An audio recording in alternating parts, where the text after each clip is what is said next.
Hi everyone, and welcome to the PASS Marathon, the New World of Data Privacy. We're excited you could join us today for Kendra Little and Andrew Pierce's session, Masking Sensitive Data in Dev and Test. This PASS Marathon features back-to-back live webinars delivered by expert speakers from the PASS community. The sessions will be recorded and posted online after the event. You will receive an email letting you know when the recordings become available.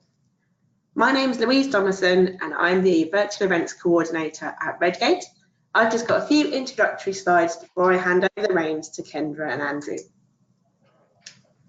If you require technical assistance, please type your request into the question pane located on the right-hand side of your screen and someone will be able to assist you.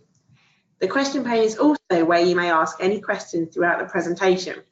So please feel free to enter your questions at any time, and once we get to the Q&A portion of the session, I'll read your questions aloud to Kendra and Andrew, or they may feel if it's a good time throughout the webinar, then they may actually do them on the fly. You are able to zoom in on the presentation content by using the zoom button located on the top of the presentation window. Please note that there will be a short evaluation at the end of the session, which will pop up after the session ends. Your feedback is really important to us for future events, so please take a moment to complete this. Also, as part of the Data Privacy Week, look out tomorrow for the new episode of Redgate's podcast, DBAL.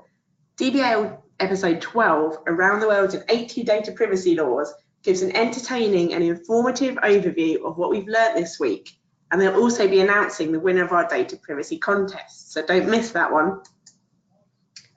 So this PASS Marathon session is presented by Kendra Little, a Microsoft MVP who joined Redgate as a product evangelist in 2018 and is the founder of training site SQL Workbooks. Co-presenting is Andrew Pierce, who's one of our pre-sales engineers here at Redgate. And Andrew works closely with our customers to improve visibility, reduce risk, and shorten development time. So that's enough from me. Without further ado, here are Kendra and Andrew with Masking Sensitive Data in Dev and Test. All right, folks, thanks for joining us today for this session. And thank you, Louise, for that awesome setup.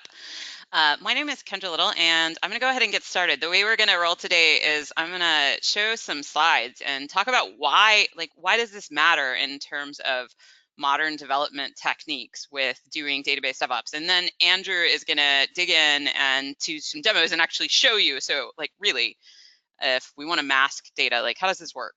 What are we going to do here? So for this example, I want to talk about a real world scenario inspired by real folks out there, real DBAs and developers who are doing DevOps with their database code. And our fictional team, inspired by these real world people, what they're doing is they're developing a new application that is working with microservices. Now, microservices is a very, very popular way to develop your application services these days. It's certainly not the only way to do development, but it's one of those hyped cool things. And one of the reasons why people are doing this is that there's a lot of benefits to microservices. So what's up with this? Well, essentially, with microservices design, you design these very small, hence the micro, services that do a very specific designed thing. Now, the services are interconnected at the application level, and they have really clearly designed APIs. But one of the reasons people do this is they want these services to have very clear dependencies. So these really defined services, if I'm a service that is taking an order for a person and recording that order, that service is going to be all by itself, and the data that it records in the database is going to be owned by that service. So we've got a real clear dependency here. If we're going to change something in the database and we're like, what does this impact? Well, we know, hey, this is microservices. It impacts that service. This is quite different than legacy application design, where with a lot of legacy databases, when we make a change in them, if I'm going to change the schema of a given table, figuring out, oh, okay, what applications may be impacted by this change, depending on the environment, there may be a lot of different applications that could be impacted by that change. So it's not that microservices are easy. I'm not saying, hey, this is something that is totally simple that makes it easy, but microservice is very attractive to a lot of people because both for the application layer changes and for the database layer changes, it's important more and more now to be able to deploy changes quickly with knowledge of what is impacted by this so that it's much clearer. What do we need to test to do this change? What are the pros and cons of making this change? And we don't have to navigate that tangle of dependencies that we often have in legacy of environments. Microservices also pair well with a lot of new technologies like containers, specifically for the application layer components, so that if something happens to the service, we could use something like, this is like, oh, brave new world, right? Cutting edge stuff. We could use something like a Kubernetes pod to redeploy this and to restart the microservice. But in terms of where the data lives, we still need to be very careful about persisting the data, being careful not to lose data, and being careful to make changes to this using best practices like having the code for our database in source control and deploying the change with a process that is flexible and does a lot of the hard stuff for us so that we can spend time thinking about what we want to do. So microservices pairs really, really well with database DevOps. Now this isn't to say that you can absolutely do database DevOps with these legacy systems. You totally can. That can pair very well together. But a trend that we are seeing right now is that more and more application teams, as they're starting off on an initiative where they're like, we want to do microservices, what they're thinking about at that time is they're thinking about how can we use similar processes or really the same processes with making changes in the app tier and in the database. And let's start doing this for these new microservices because this is a greenfield project with really clear dependencies. It's a really great ramp to very successfully start off with a database DevOps project and see success really, really quickly. So we're seeing that folks who are like, hey, let's get into microservices are also like, hey, this is a great opportunity to get into database DevOps as well because we can make progress really fast. And here's an example of what I'm seeing customers are doing in the real world with a microservices initiative. Now, the pattern I'm going to show here, you can totally adapt this outside of microservices as well. It just pairs really, really well with microservices. So this is a graph, just a very simple diagram of a source control system. So let's say our team with the new microservices initiative, we have a specific microservice that has its data in a database. We've got a little bit of existing schema in there already. And this is our source control graph. We're using Git for source control. Now, the gray line in the middle of the screen, that just represents the master branch. Now, we're doing a really simple branching strategy here. You could totally make it more complex. We're just keeping it simple for demo purposes. And what we've done is, let's say I'm a developer who's making a change for this database. I have created a branch off of master, and it's a feature branch. I've given it a name. Maybe it's just named feature branch, right? I'd really want to give it a better name, but I'm terrible at naming things.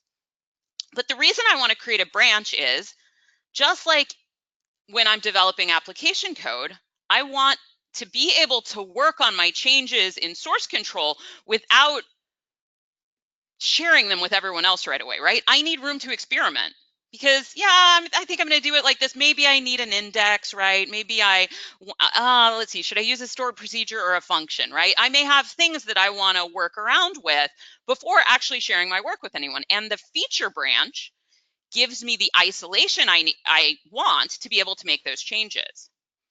But when we're doing this for databases, we need more than just a feature branch and source control.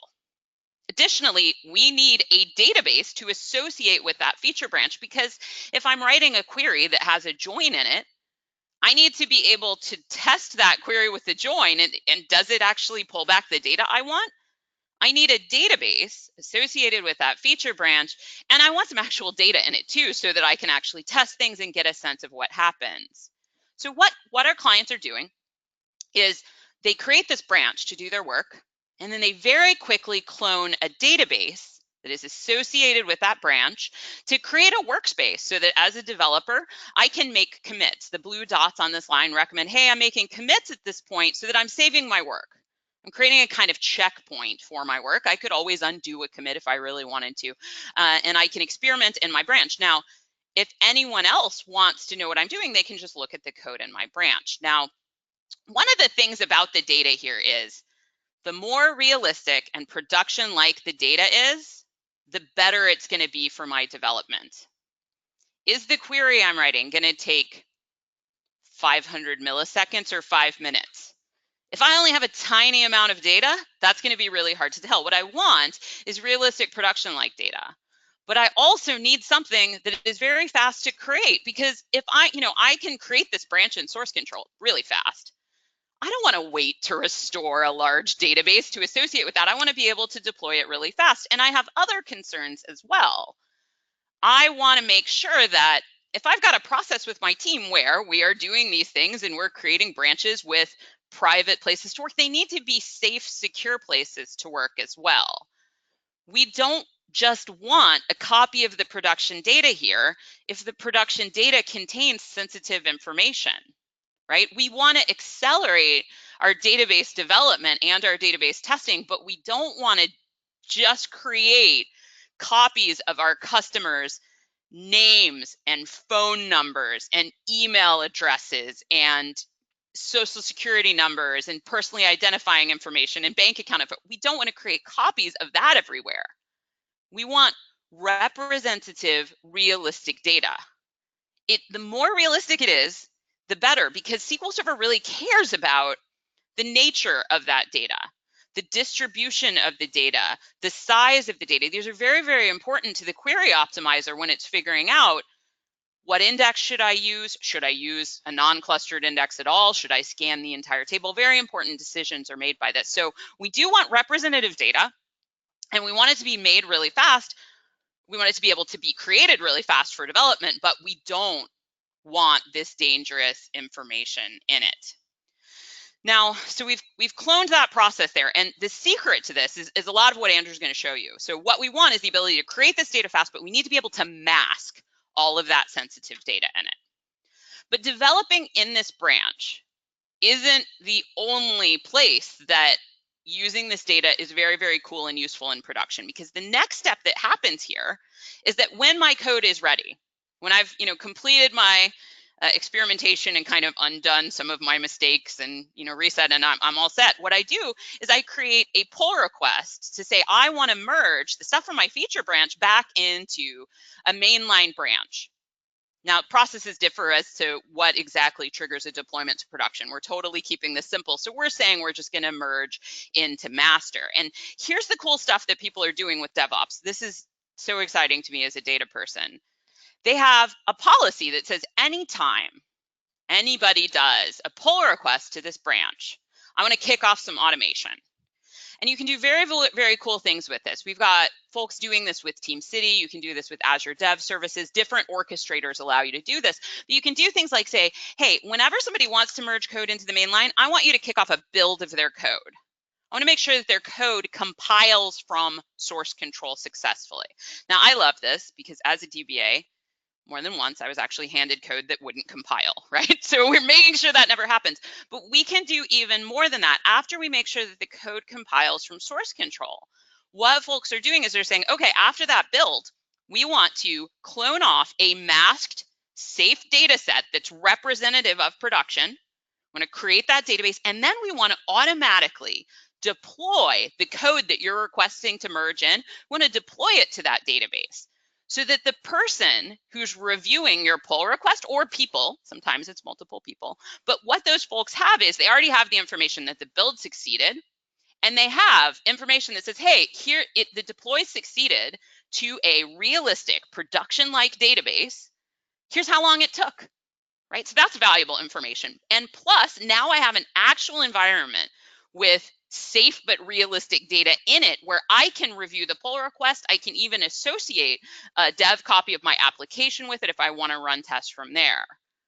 So even at the point, like essentially what we've done is we've used masked data sets to let us know key information about, is our feature working at design, and to support a really thorough review of that code very early in the process, right? So that's very, very cool The important thing is to make sure that when you're doing all of this cool stuff in DevOps, we want to make sure that we are moving data around that is not going to put our company at risk of a data breach, right? Because it's amazing to do these awesome things. We want to do them. What we don't want is for a developer on our team to fall prey to a phishing attack or some other social attack where it looks realistic, but they accidentally enter their domain credentials in a website. And then whoever ran that phishing attack now has access to our development environment that has copies of all the production data in it. So the secret to really getting the power of DevOps out to do things like shifting this review left and then feeding things into our testing cycle, the secret to doing this automation in a safe way is masking this production data. And now I'm going to go ahead, now that I've sort of said this is the context where I think using this technology is, I think, really, really amazing. Let's shift things over to Andrew. I'm going to go ahead and make Andrew the presenter here so that Andrew can show you a little bit about how the magic happens with this. So, awesome. Now, so the GoToWebinar, I'm clicking OK. It should be shifting things over for you to share your screen. Yep, let's see. So for sure I can send you guys. Okay. I see it. Okay, good. We're good. Yes. Okay, cool. So yeah, thanks for the great slides, Kendra. Microservices are super cool, and it's really tough to get from a monolithic database to that kind of microservice architecture. There's a lot of untangling that has to happen inside the database. Dependencies need to be uncoupled. You need to rethink your architectures about a lot of link servers and things that you thought you never could get rid of before. And so that requires really fast development, a lot of quick development to be able to be agile, to move to microservices before your competitors get there before you, or whatever will move and drive your business forward. So as part of that, we want to be able to work quickly, and a core part of that with the regulatory environment that we have, and with the data that the databases store, is being able to mask quickly, get those cloned copies back to the developers, as Kendra was saying, so that they can really work with accurate data sets that are ready for that dev environment. They don't contain anything sensitive inside of them. So let's talk about how we would do that with, say, a payment processing, a legacy payment processing database. Maybe it's a big monolithic database, and now we're going to be pulling it apart. And part of that that's challenging too is that our masking rules are going to have to change as we pull apart the database, as we make smaller databases for specific purposes, and not just one large database that has everything in it. So today we're going to look at some key PII and actually PCI, payment card information, that we're going to be masking or actually substituting at source. And we're going to be using Data Masker, which I think it's a bit of a misnomer, because it is actually removing the data. It's updating the data at source rather than masking it. A lot of people think of masking and they think of dynamic data masking, where you put some X's at the end before you actually see it, and the data at source is still there. Well, that's not what we're doing. We're actually going to be removing the data, and once we remove the data, we're going to be replacing it with data from generators, and it's irreversible at that point too, to make sure that the developers can't reverse engineer anything and just don't have the ability to do so. Something else less to think about from a regulatory point of view. So let's dive into our actual data masking set. I have a set configured already here, and you can kind of see, based on my descriptions, what kind of information we're going to be looking at today. So some billing addresses for different countries here, addresses, birth dates, names, full name column. We'll see what the male names is about, employee ID, and then first name. So we can take a look at a few different scenarios in here.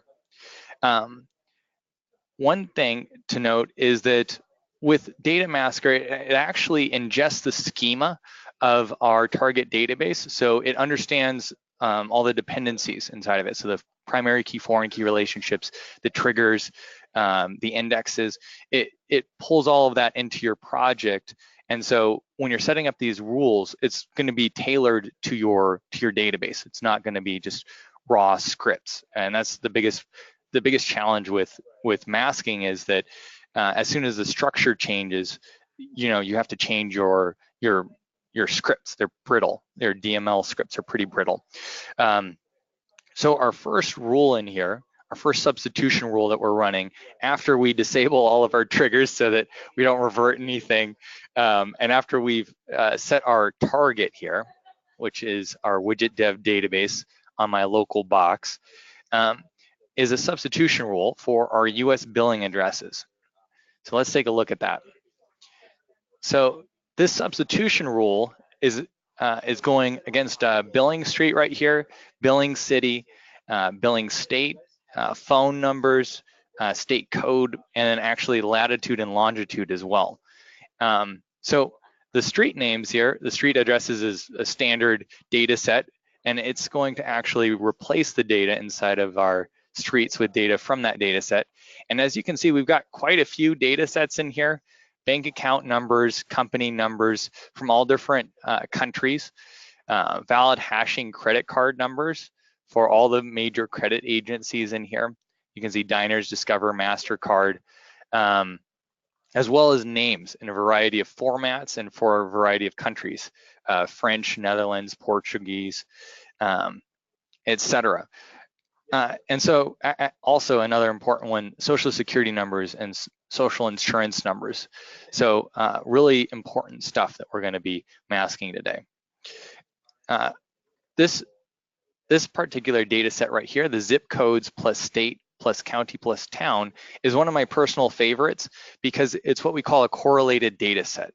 And so what that means is that you can see for my billing city here, I have town selected. So that's going to give me my city. For the billing state, I have the state selected. For the state code, again, the state selected. And so this just shows, and actually it looks like I forgot one in here. I need to add it in here for my postal code. I forgot about that. So let's add a new rule for my postal code. Here we go. Billing postal code. Here we go. Cool. And we'll go down and do our zip codes plus city plus town, and we'll do our zip code right there. And so when I did that just now, all the cities right here are going to be inside of this postal code, and those postal codes are all going to be inside of my states. And I actually have this configured. So you may have noticed I've got one for the US, the UK, and Canada. I have a where clause set up over here so that it goes based on the country code. So this rule set right here, this masking US towns, US cities, US states, and postal codes, is only going to run against our US customers. It's not going to go against everyone. So and that's going to be the case for my UK. My UK billing addresses are the same thing, just for with my where clause for the UK customers, and then same for my Canada billing addresses. And so that makes sure that the data inside of our data sets are realistic. And that's really important because oftentimes the application can break. There's business rules associated with the data. The quality of the data is of utmost importance. And we can really tailor our data sets that we use to our business rules. And that's a really key part of masking. That's probably one of the most important things in masking. And we have a variety of different ways to do that. The where clause is just one in here. For the latitude and longitude, I have a pretty cool data set in here. It's just going to vary the latitude and longitude, in this case by about 2%. And so that's kind of enough to make sure that it's in the general area. If we wanted to do statistics on the latitude and longitude, it'd be pretty accurate still, but we wouldn't know the exact location. We wouldn't know the exact latitude and longitude. The accuracy would be off. It might be in the same town, kind of, but it wouldn't be that same location. And then for my telephone numbers, I have one that's specifically for North America here that I'm using for my US accounts. So yeah, we can get a really tailored data set or a really tailored data set using all of our different masking rules in here. Also, actually, I do want to save that. So I'm going to update my substitution rule. Okay, cool, because I added my postal code in there, which is kind of important. And for my UK billing addresses, we are actually using phone numbers that are from the UK as well, postal codes and towns from the UK. And then same for Canada. We have postal codes, provinces, etc. for Canada, as well as telephone numbers for Canada as well. So it is very specific to the country where we're going. This rule right here, my row internal rule. So actually, these three substitution rules here, these are all going to run in parallel. They're all going to run at the same time. And we can do that because they're going to be running against different rows in the same table. If they're running against the same rows in the same table, we'd run into some issues, some deadlocks. But since that's not the case, we can all run them simultaneously in parallel, and we can actually run up to 16 rules in parallel. So this can be very performant. We can mask huge amounts of data very quickly. We have customers in the terabytes, multi-terabytes worth of data that are masking very, very quickly. And oftentimes, actually, the bottleneck is more the database itself, the indexing, and the structure of the database, rather than the actual tool itself, because it's very lightweight. Most of the data movement is actually happening on the database itself. How fast can we insert data? How fast can we transfer data is the real question. And actually, that brings us to a good point here. Our row internal rule right here is set up to take those billing streets, the billing city, the billing state codes, and billing postal codes, and turn it into a full billing address, because it's a kind of a combined address column where all of our addresses are put together into a human readable form, or something that we might stamp onto an actual envelope, rather than individual columns in a table.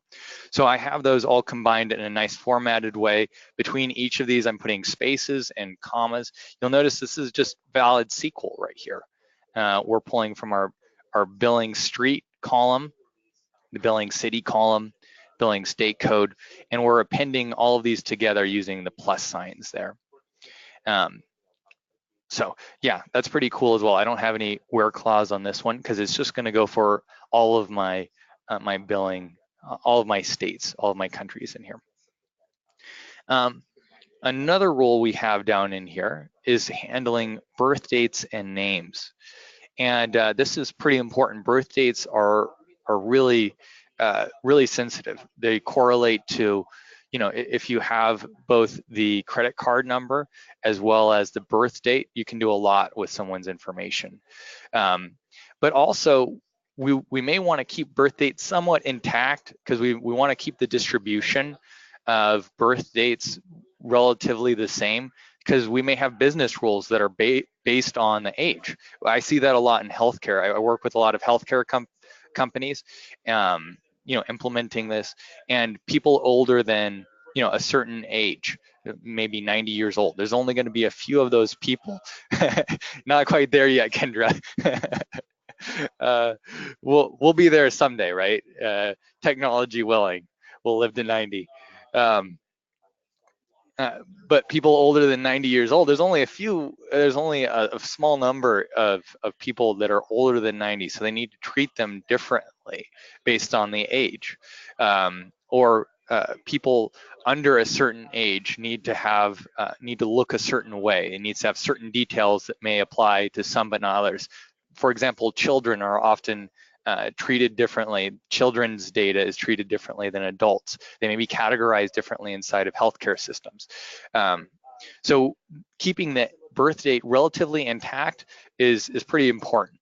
So I have a date variance generator set up here, or a date data set up, and it's going to vary my birth date by a range of 53 days to 65 days. I should probably change this. 0 should not be a valid variance. We should have no real birth dates in there, just in case, right?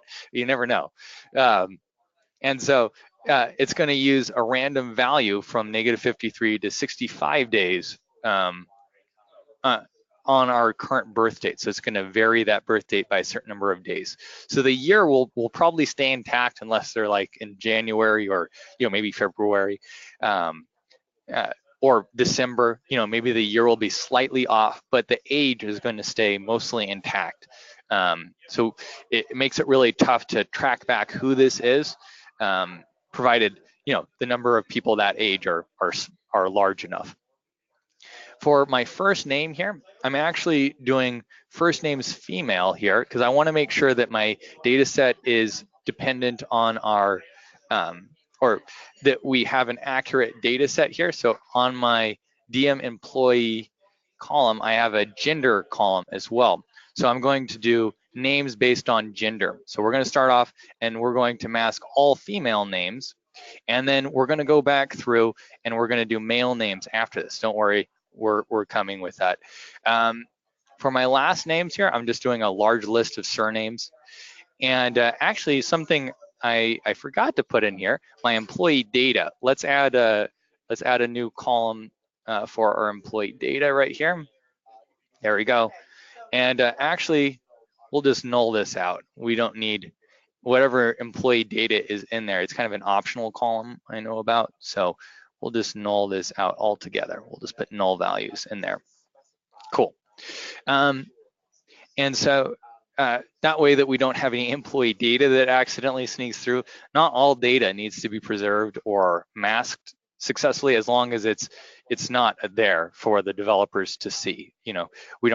We don't need everything to be realistic, just whatever conforms to business rules. We can save some work for ourselves. So let's update our substitution rule here. Cool.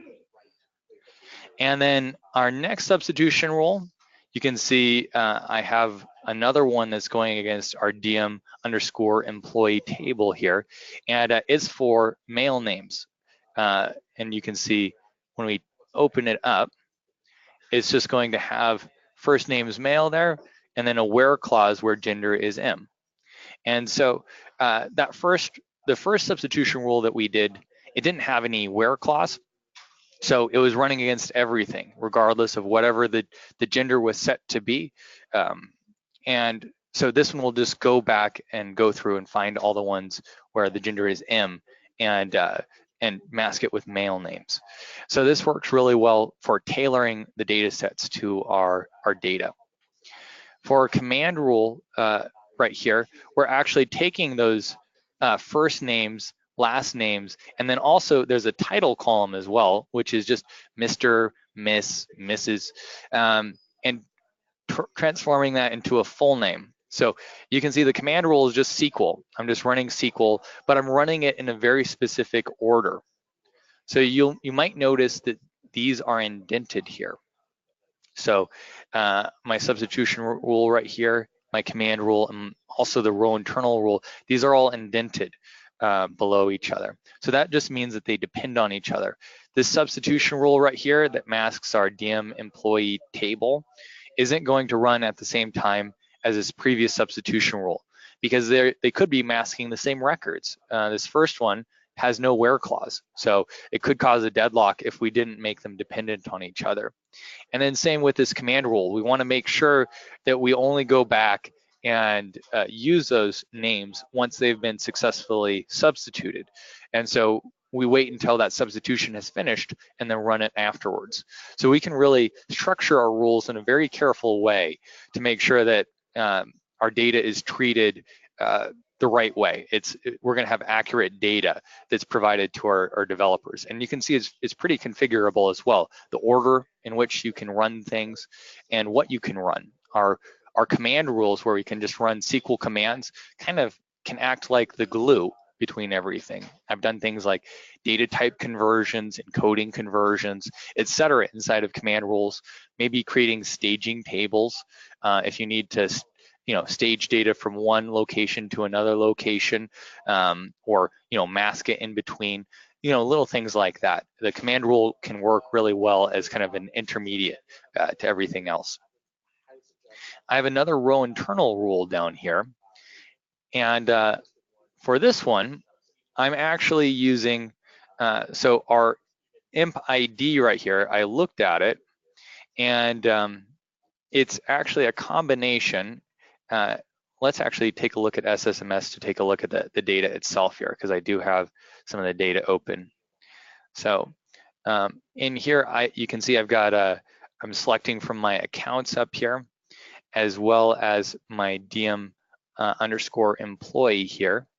And we can see that our imp ID right here uses the last name. You can see PAD right there, and it uses kind of the first 3 letters of our last name, LIT, and that's kind of just the business rules associated with that imp ID. It's kind of I don't really understand the logic behind that, to be honest, but I don't have to. I'm not the one who created the business rules, right? And that's what we are. We're stuck with the business rules that we're given. We don't always understand them, but we have to deal with them. And so my imp ID right here has a very specific format that's necessary, including the last name there. And I actually have that mimicked really nicely inside of my my row internal rule. You can see I'm taking my last name right there, I'm converting it to uppercase, substringing out the first 3 letters right there. You can see this is just standard SQL. And then on the back end, I'm appending a data set. So this right here is a parameter, it's a variable.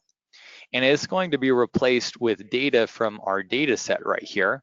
In this case, I'm using the text alphanumeric string, and it's going to be formatted. And over here, I have it kind of defined exactly what's going to happen with this. So this %n right here is going to insert a random digit 0 through 9. And we're going to have 5 of those before we have an uppercase character right there. So that matches our business rules exactly, so that we can have an accurate data set provided to our developers that can conform, like we said, to business rules. It's everything. So one last thing that we have down here, this is actually, it looks really complicated, but it's relatively simple. I've actually taken, this is just doing my customer first names right here, and I have a special rule set right here, the sync manager rule set, that handles the automatic synchronization from one table to multiple target tables. And it actually goes based on the value of those tables. So it doesn't use the foreign key, primary key relationships to do that, although it can, because we can actually, if you do have primary keys and foreign keys that are sensitive, we can mask those as well, and we can actually generate rules that will handle those types of scenarios. For this one though, I found first names throughout my database here, and I could actually search for some other ones. I'm gonna search for some names in here. Okay, I can find all of my column. So we're just going by column name right here. And I can find some other first names. So I found another first name right there. I can click add marked right here. And it added a new rule right here. And I can update my sync manager. Cool. And then in here, in the sync manager itself, it's actually created another rule just by picking another column in there. So what it's doing in here is it's created a staging table with the original values and then the new values, and then from there, so this is my staging table right here. This is the original values, and then it's got the new values right there. And then it's syncing the new values, so it's joining on the original values, and then it's syncing with the new values. And we're doing that for multiple tables in here, so 4 different tables. And we're doing that all simultaneously too. So these are all going to run at the same time since it's number 55. They're all number 55. So that's part of what we call a rule block, like we said, like I kind of talked a little bit about before. But those are all going to run at the same time in parallel. So it's going to be pretty performant regardless of how much data we're actually moving around. And that could be a lot of data in here. So we'll just click Update Sync Manager here, and we're good to go. And so now we've got our first names synced across multiple tables. We've got our billing addresses masked successfully, birth dates, combined address fields, names, etc. We've got quite a bit going on in here. So for now, I'm gonna just save my set right here. And so something I talked about at the beginning was that we need to work quickly, and our schema is going to be changing, and we need to be able to work rapidly against our databases and develop them. But at the same time, our data masking tool needs to keep up with that too. So actually, I have this project saved as up in Git here, and we can see all of the changes that I made to my data set here, or my masking set, I should say. And I can make a commit message here. And then I can put in maybe a little bit more details. So maybe I nulled out, let's see. It's always the worst when you have other people watching you type, right? Nulled out my, let's see. Okay, cool. And we'll just say that for now, and I'll commit that up to master there. And then I'll push that up to GitHub when I'm ready. And I actually have a full history here. So this is really nice because we can see who made what change to this masking set, when it was made, and if it accidentally gets deleted or someone messes with it in a way, we can always recover really nicely. And this is what I recommend for our customers.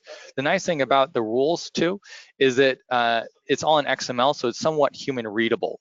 So we can go back through the history of our rules, and it's actually, we can understand how the rule set has evolved and changed over time, which is really important when we're working with a team, when there's more than one person working on this rule set. And this needs to be able to be passed from person to person and team to team, and have an audit trail of like what this masking set, how this masking set was changed and who changed it, in addition to versioning our database itself.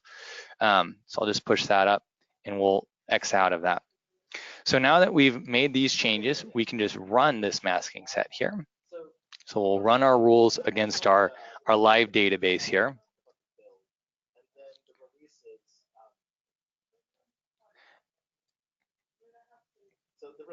Cool. And we can see it's in process running here. And then we're running our sync manager. And we're good to go. Cool.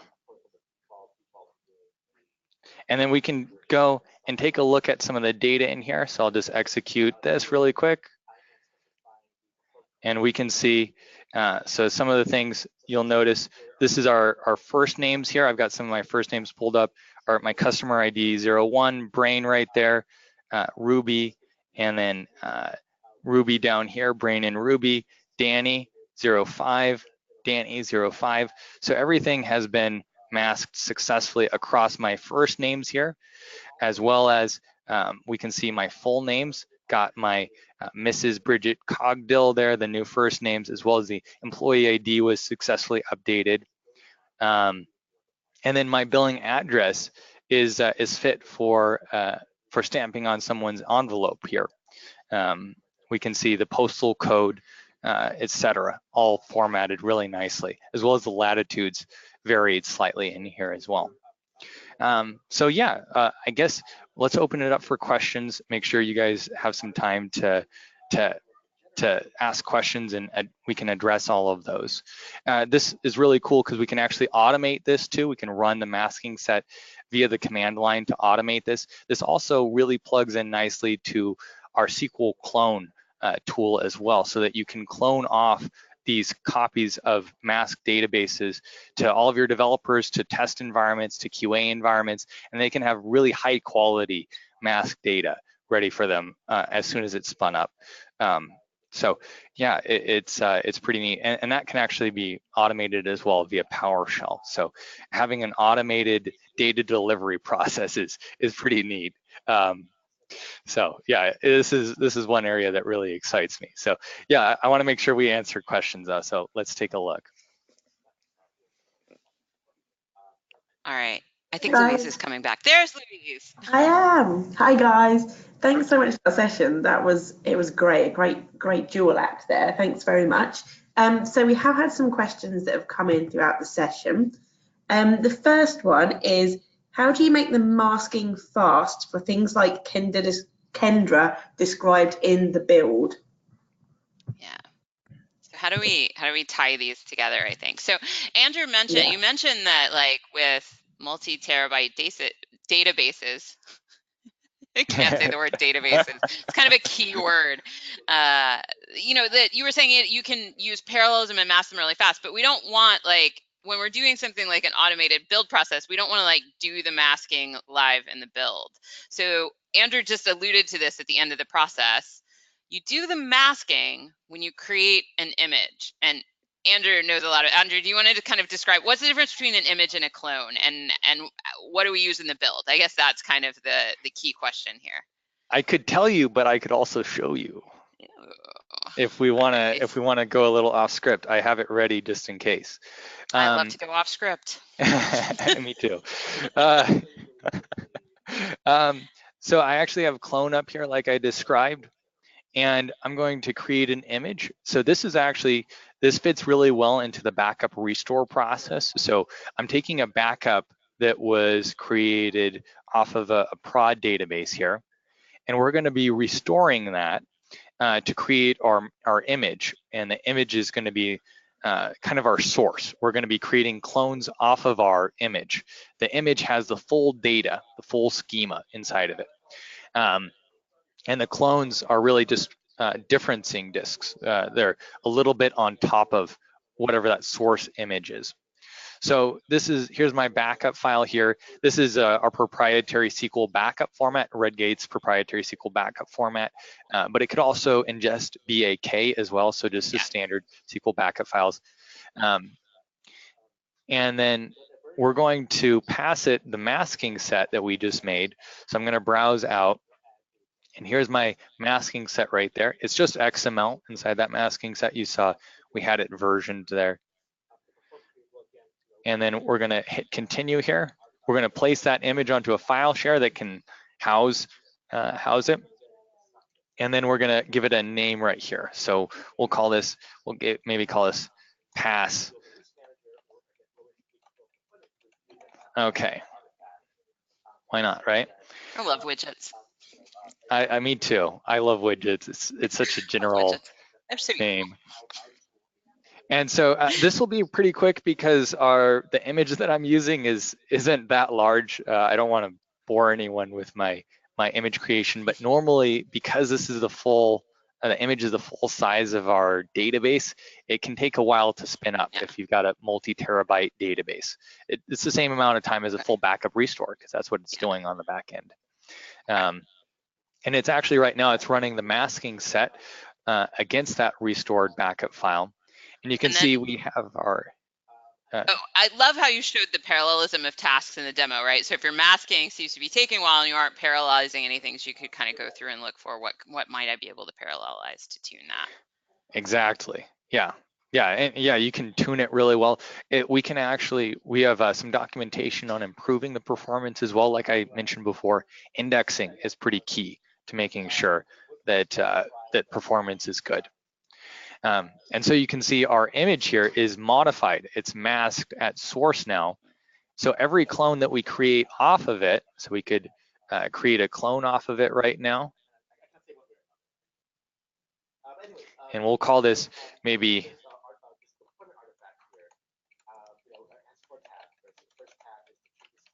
okay, we can create our clone right there. So this clone will have the masked data in it. So Yeah. we don't have access to any of the source data. All of the clones that would be created off of this image would be masked by default. Yeah. So the clone, when I create clones, it doesn't have to mask there, because essentially what it's doing is just creating a differencing disk and virtualizing off that image. So during like a build process, you don't want to create the image during your build process. You don't want to wait on image creation during your build generally. You want to do that like, do you see people doing that like once a day often, or at just a regular interval? And then during an automated process like a build, you'd be creating a clone, and that's the bit that's going to be reliably fast, because that should spin up real quickly.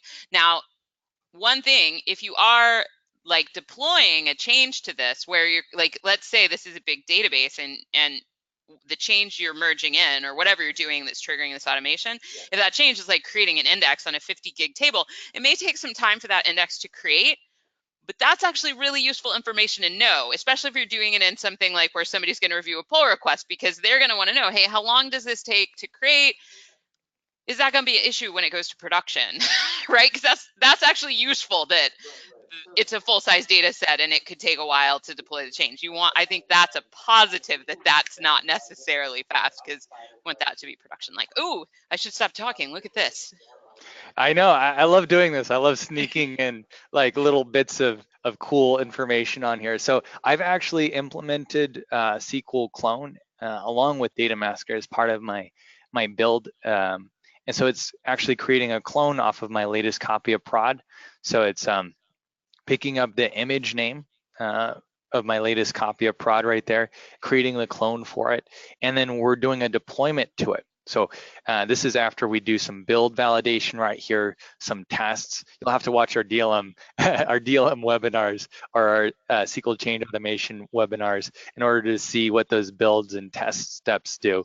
But this right here, this will be doing a full deployment to our clone, which has our source data and schema, our prod-like data and schema in it. So like Kendra was saying, when you put an index on a really large table and it takes a long time to deploy, we'll get that information on the build here against a clone that we can spin up and spin down anytime without worrying about it. It's really cool being able to treat our databases like cattle instead of pets is nice. I do love pets. Your production databases can still kind of be pets. Yeah. But production, your dev databases, you do not want them to be pets. Yeah. The weird context here is that Andrew is also a vegetarian, and I'm not sure how that works into this cattle metaphor. I think we're treating the cattle very well. So no cattle are harmed. Hopefully. No cattle are harmed during the spin up and spin down of these databases. Right. They're around, they have a good life while they're needed. Yes, absolutely. Great. That was a very in-depth answer with an excellent demo and an excellent discussion of cattle. So thank you. I know you alluded to it earlier, being the Redgate events coordinator, I will give it a little shout out.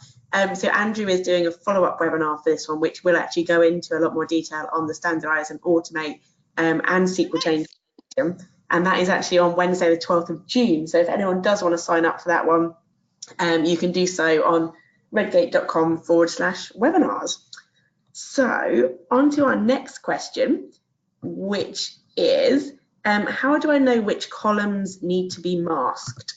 That's a great question.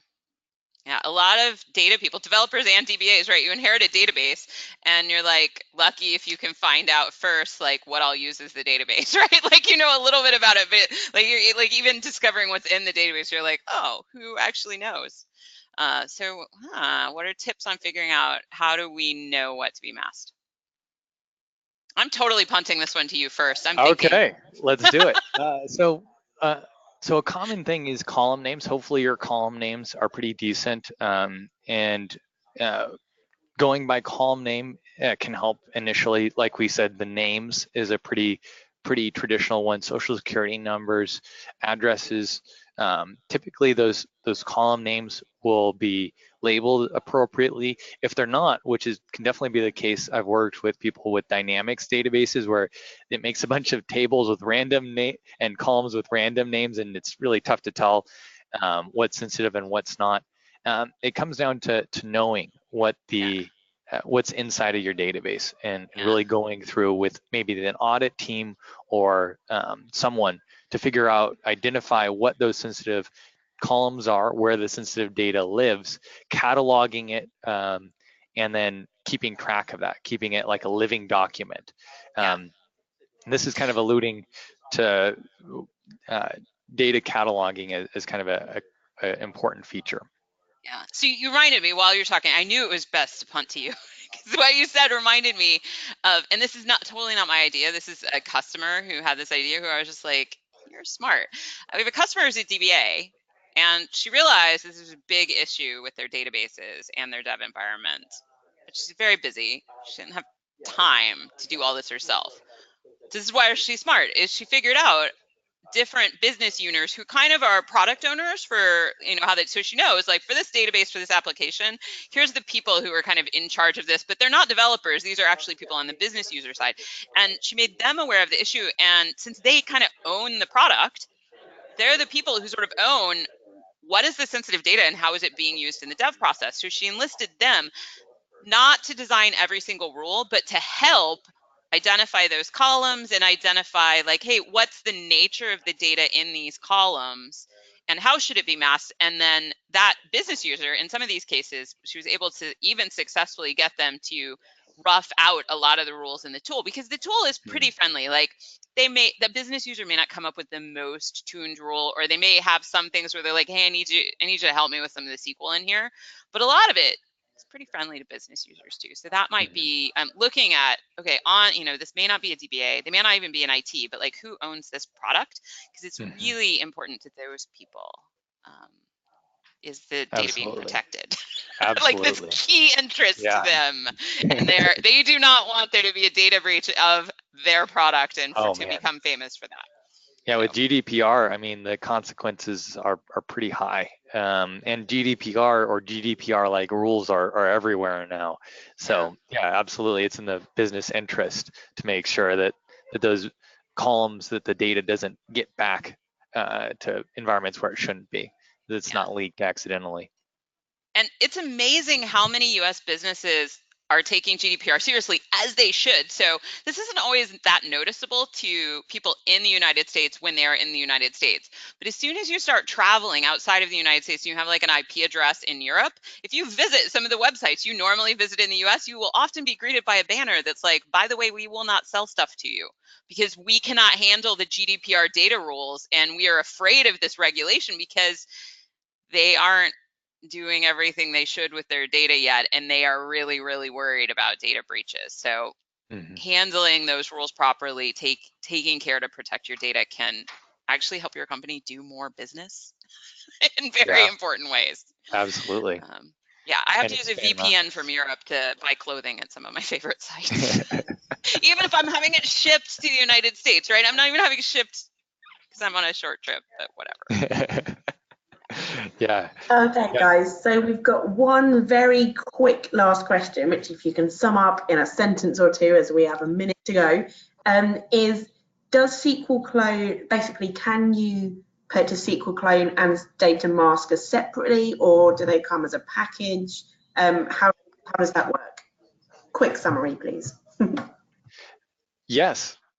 You can do either. So they come as a package. SQL Provision is the package together, and it's they work together really well. You can either get them separately if you want, so you're not tied to have one or the other. If you don't need masking, then you can just get cloning, or if you don't need cloning right now, maybe that's a larger initiative to get that data back to developers, and you just need to mask the data for now. You can just buy clone on its own. And we do have a trial, so you can try it out before you try, which absolutely. I tend to take it for granted. We do all these free trials, so sometimes I even forget, but I'm like, yes, and if you want to try it before you buy it, you absolutely can. Absolutely. Yeah, and let us know as part of that too. We like to help. I'm on a lot of those POCs, helping people get set up with the rules, helping you get familiar with using the tool. So yeah, it's let us know, get in contact with us, and we can be great resources with helping you, move forward those initiatives and get everything masked. Perfect. Thanks, guys. So that brings us to the end of our session. But stay tuned. Our next session is how GDPR compliant are you? Centralized and decentralized duo with Jazz Sarangi. So thanks so much for attending this session. Thanks, Kendra. Thanks, Andrew. It's been great. I've learned a lot. And we'll speak to you soon. See you in the next session. Thanks, guys.